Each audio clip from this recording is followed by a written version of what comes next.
no solamente estaba en Venezuela, sino amparado por Nicolás Maduro Moro. Es decir, Maduro ampara a los terroristas que hoy asesinan a nuestros jóvenes soldados en Venezuela, a los que los secuestran.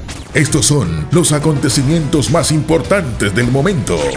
Amigos, ¿qué tal? Estas son las noticias de Venezuela en el día de hoy. Mucha atención, Nicolás Maduro habría faltado al acuerdo con Santrich y ahora van por él. Sí, señoras y señores, como lo acaban de escuchar, los grupos ilegales de la segunda Marquetalia ya aseguraron que Jesús Santrich fue dado de baja en enfrentamientos en Venezuela. Lo que no pudieron hacer los militares del ejército venezolano lo hicieron los disidentes y parece que vienen por más. Ya lo había dicho uno de ellos en un video que poco a poco iban a ir por Nicolás Maduro hasta la capital junto al pueblo. Ahora Nicolás Maduro se está acordando de aquel video que tiene ya más de un mes. Pero hay un asunto muy importante que está ahora mismo conversándose en Miraflores, y es que el acuerdo que Maduro tenía con este grupo era darles protección. Es por eso que Nicolás Maduro necesitaba enviar todo lo que tuviera a la mano al estado Apure, y en efecto envió al ejército y no pudieron, tampoco las FAES, mucho menos los milicianos y tampoco ningún mercenario. Nicolás Maduro estaba tratando de mantener lo que habían establecido como un acuerdo. El grupo de Santrich estaba molesto porque Maduro tenía que cumplir su parte y darle protección, y pues evidentemente no lo logró. Por eso es que ahora veremos las consecuencias. Como Maduro no pudo hacerlo, ahora la cosa se pone peor, ya que ahora tiene dos enemigos: el grupo de Gentil Duarte por un lado, que como sabemos antes solía ser un aliado de la autocracia, y ahora también el grupo de la segunda Marquetalia. Según información de la inteligencia militar colombiana, los combates habrían sido entre los grupos disidentes llamados la Nueva Marquetalia y cuyos fundadores fueron Santrich y Márquez, y el grupo comandado por Miguel Botalla Santillana alias Gentil Duarte. Aparte de eso, no solamente fue Santrich, también fueron 5 soldados más dados de baja. Con esto queda en evidencia que Santrich y estos grupos están en Venezuela. El ex asesor de seguridad de inteligencia de Juan Guaidó, Iván Simonovic, había afirmado que Santrich se encontraba en Venezuela bajo la protección del gobierno de Nicolás Maduro, y en su momento había enviado hasta unas fotos. De hecho, antes estaba hasta en Caracas con la protección de Maduro y se encontraba hospedado en un lujoso hotel custodiado por un grupo de escoltas para darle protección, y luego se tuvo que ir por el asunto de Apure. En días pasados, la Corte Suprema de Justicia colombiana aprobó la extradición a Estados Unidos de este disidente 2 años después de que se fugara de un esquema de seguridad que le había asignado el Estado colombiano. Así que, señoras y señores, en resumen de todo lo dicho, podemos concluir que en estos momentos es muy posible que Nicolás Maduro se encuentre doblemente preocupado, ya que, como lo dijimos, ahora no solo tiene de enemigo al grupo de Duarte, sino también a la segunda Marquetalia.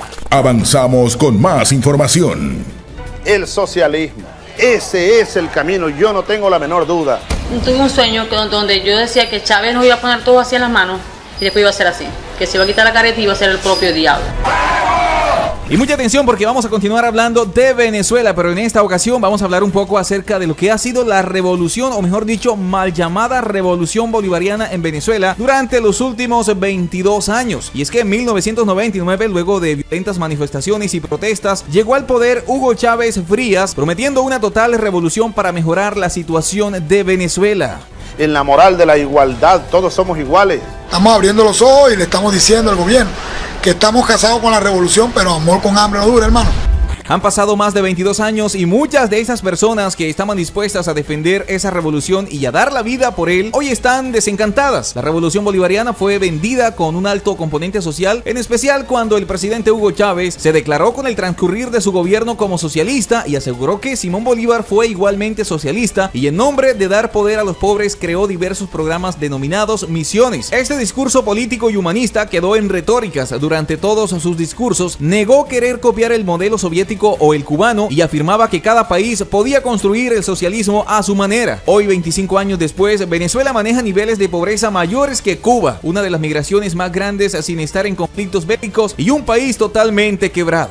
Y yo tuve un sueño donde yo decía que Chávez nos iba a poner todo así en las manos y después iba a ser así, que se iba a quitar la careta y iba a ser el propio diablo. Caracas se convirtió en el epicentro de la propaganda política, la ciudad roja, calles paralizadas en el tiempo, la expropiación y la nacionalización de empresas, la designación de militares para altos cargos dentro de las organizaciones del Estado y los mecanismos de control social y empresarial muestran sus dramáticos resultados a 2 décadas de la llegada del llamado socialismo del siglo XXI a Venezuela. Cuando el fallecido presidente Hugo Rafael Chávez Frías llegó al poder, lo hizo con un apoyo casi total de la población venezolana. Este apoyo no tardó en extenderse a la región región y de igual manera al mundo entero. Hoy, 25 años después, lo que quedan son restos de una mal llamada revolución que ha dejado una crisis sin precedentes en la nación. Veamos un poco la historia de todo aquel que apoyó durante mucho tiempo al partido de Hugo Chávez y que hoy vive abandonado por aquellos por los cuales lucharon durante mucho tiempo. Al occidente de Venezuela, en Puerto Cabello, donde se encuentra una de las refinerías de petróleo más importantes del país, vive Josué Herrera, chavista de corazón, que luego de servir por años a la revolución, cuenta lo que les ha dejado el socialismo del siglo XXI.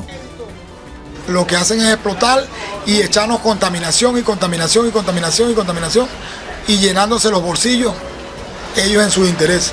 Al que pasan hambre, que pasan necesidades, aquí hay personas que se quitan la vida porque no consiguen soluciones. O sea, no es que seguimos apoyando al gobierno, ya estamos abriendo los ojos. Estamos abriendo los ojos y le estamos diciendo al gobierno que estamos casados con la revolución, pero amor con hambre no dura, hermano. Esta zona está totalmente devastada por la industria petrolera que luego de ser saqueada por el chavismo para enriquecerse, dejó pobreza y abandono a sus trabajadores chavistas que ahora deben dedicarse a la pesca artesanal para poder sobrevivir. No dura porque en verdad nos estamos muriendo de hambre. Gracias a esta cosecha de mango que había en estos meses, hermano, es que la población ha estado sobreviviendo. Y esto da lástima, da pena decirlo. Fui participante del gobierno, líder de la que salía a pelear con la oposición, salía a matarme con la oposición porque creíamos que estábamos haciendo algo bueno, que era apoyar al gobierno, sin saber de que era el gobierno ahora que nos está matando a la gente. En ese mismo pueblo se encuentra la historia de Marina Gómez, que desde su adolescencia se acuerda de asistir a mitines políticos y creció con la revolución. Hoy siente que la vida no vale nada para los que un día apoyó. Mujeres que se enferman psicológicamente porque no consiguen alimentos para sus hijos, mujeres que se tienen que prostituir para dar alimentos. Entonces eso como que a veces me agobia a mí, me llena de desespero, porque simplemente porque no tenemos ayuda de nadie. Hiperinflación de 39 meses, una contracción económica de 83%, 6 millones de hectáreas intervenidas, una dolarización de facto, pobreza total del 96% y una pobreza extrema del 79%. Estos son los restos de una mal llamada revolución chavista que parece no acabar. Es el mismo gobierno el que está acabando con esto. Bajo cualquier parámetro analítico, Venezuela ha dejado de ser una democracia. En definitiva, este país es una anomalía en su entorno inmediato. Estas imágenes muestran un gobierno autocrático, autoritario, que durante década y media empleó las mayores rentas del petróleo para afianzar su poder. Un gobierno autocrático que en los últimos años ha logrado borrarse a sí mismo cualquier beneficio que alguna vez pudo presumir de haber logrado para su población. Son cavas llenas de niños muertos. En una semana las cavas no cierran las puertas por los niños muertos. Nadie dice nada. Nadie denuncia. Entonces, o sea, que es como un grito al mundo entero de que nos ayude.